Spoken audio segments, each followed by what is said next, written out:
Hey everyone, Slothcakes here, and welcome back to some more Gundam Versus. Now you're probably wondering, wait, what's this? Well, since I've been uploading a lot of full boost in MBON, I decided, hell, why not? MBON isn't out yet, so let's get a few Gundam Versus matches in.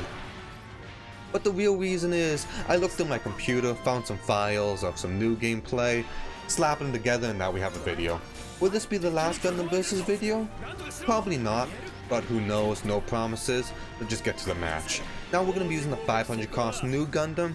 I really like this guy. He's very versatile in a lot of ways. He can do a whole lot of things, and I feel like nothing in his kit is useless. Everything has a purpose. He has great charge shots, great main weapon, a great bazooka, good funnels, good melee. Everything about him is great. Now, a nice thing about the new is the new's been very consistent over the years, and in every iteration, very few things has changed from the new. If I showed you guys full boost videos and MBON of the new, you're gonna notice a few changes in one of his weapons and just like, hey, that does that now. But just overall, compared to a lot of other suits, this guy has been relatively the same, which is nice because if you play Gundam Versus, you can apply a lot of the things to full boost at MBON. And you gotta take out the strikers and the boost dive system, but besides that, you're gonna have an easy time playing this guy compared to other suits if you're coming from this game to MBON. And thinking about that, it's always interesting looking at a Gundam Versus suit, then realizing, oh wait, this guy got reworked in this game compared to MBON. Example would be like the Gelgoog, what else is there? I know the Gelgoog changed a lot, and the funniest thing, the only thing that really changed was like one of his moves, which was like the spin top. But anyways, onto the match. Like I said, he can be up close and long ranged. This also goes for his burst. You can use either lightning or blaze gear if you want. Lightning if you like to keep at a distance, if you like to spam funnels or spam the main gun. Now he can double tap his main gun when he's in burst, so you're not missing out on the spam if you chose blazing gear. But if you want to be up close in the face, get the back melee, get your boxing out, you can choose blaze gear. And if his running melee right there, or if you're meleeing and you hit BC, he just whips out his hands and starts boxing the enemy. I'm a huge sucker for weapons like that. I don't know why, something about a mobile suit having a melee weapon but deciding to go fisticuffs on someone is just, I just love it so much. Like, look right there, shoulder tackling someone with that big of a machine is like, I don't know why. It's like the dumbest possible thing because it's probably very dangerous to the mobile suit. You could probably break something doing it, but if I was ever one, I'm fisticuffing people. I'm like, well, I was gonna say I'm gonna stalk people in the jaw, but people's cockpits are not in the head. I'm gonna still punch people in the face. Wherever the face is on the mobile suit, I'm punching it, even if the cockpit's not there. But anyways, let's get to the game. Now, the funnels are they're not super hard, but you can tell from a good funnel player to a alright one, using the funnels in a proper way, as in using them for defense, offense, combos, stunning. There's a lot of things you can use the funnels for, and they're very versatile.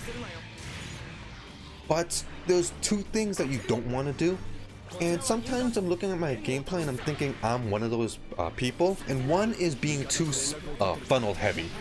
You don't want to deploy 6 funnels every single time, just because you're going to run out of ammo so quickly. And I see a lot of beginner people do that. They just think, oh, I'm going to deploy all of them. You only need to deploy like 3 or 4. Maybe you can deploy 5. It's just that you want to be consistent with the funnels and just not been like, oh wait, I forgot I have these things. And that goes to the next point of, you want to remember you have funnels. Like a few times I'm playing, you can see I'm constantly sitting at full funnel ammo, and there are plenty of times where I can just deploy 1 or 2 funnels and I don't. Just because even if you don't get anything off it, 2 funnel shots is still free damage. It's a thing you're gonna get used to, but if you see people play funnels, you can slowly understand the do's and don'ts of using funnels. It's an interesting little thing, but even in MBON, a lot of the funnel suits or the heavy funnel suits are higher cost mobile suits. So if that's not your thing, it probably doesn't even apply to you. But nice right there. His back melee is a moving forward stun. From there you can just go into your boxing, which is nice, or you can do a nice CSA or a rocket shot. Now this guy's rocket is amazing. I love it. It's that little spin there. It's a little spin to the left or right. It's some great movement. You can start combos or end combos with it, which I always love. I just like doing more movement. More movement, the better. That's the best thing you can take from any versus game. Is just you want to be constantly moving. You don't want to kill your momentum. Just constant movement. Just keep on doing that. Just look at it as like a speed run. If you look at any high level like MBON or Extreme vs 2 gameplay, everyone's just moving. But no, let's get to the game. Now we're gonna start. What is this? Yeah, this is a new mirror with the Providence on my team and the Forbidden on theirs.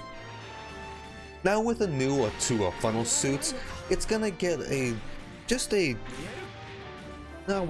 best way to say it.